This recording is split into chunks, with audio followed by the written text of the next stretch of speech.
Massage guns can be great self-help tools for sore leg muscles. But if you always have to ask for help to reach your back, then they're not really self-help tools, are they? And if you can't reach the right spots, why even own one in the first place? But what if there was a way to reach those hard-to-reach spots completely hands-free, so you can move around and get to all the right areas?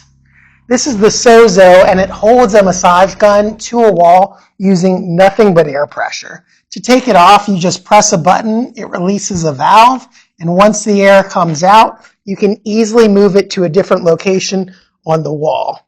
Then you just pump back up like this until the button stays depressed. Then you can turn the massage gun back on and use it on your shoulders and your neck. And you can move around to help get the areas between your shoulder blades, or just go through range of motion while getting massage at the same time.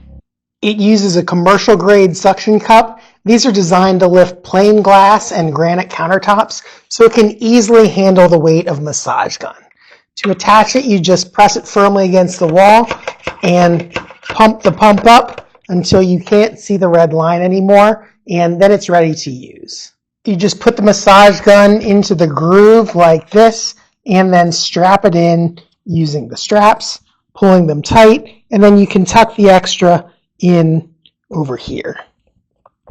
Then you apply the other strap over top and across the massage gun, and again pull it in tight.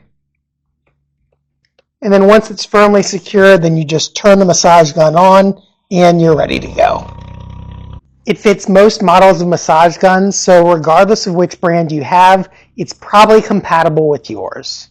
It's easily portable and attaches to any wall, so you can take it to the gym with you to use during your warm-up or cool down. You don't have to permanently mount it to a wall. You can even attach it to a floor to work on your leg muscles. Now, I will note that it doesn't work well on a hardwood floor because there's air gaps between the slats, where on a solid floor, it works rather well. Now, my biggest concern was, would it mark up the walls? And surprisingly, it didn't. But there are two things to keep in mind. Number one, you want to keep the suction cup clean, because if the suction cup gets dirty, it can leave a dirt ring, but that'll wipe off with a paper towel. And number two, don't over pump it, because you don't want to suction out your wall. So only pump it until the pump stays depressed. Now, if you're ready to start finally using the massage gun that you paid $50, $100, or several $100s for, then you can check out the link in the description to grab a SOZO for yourself.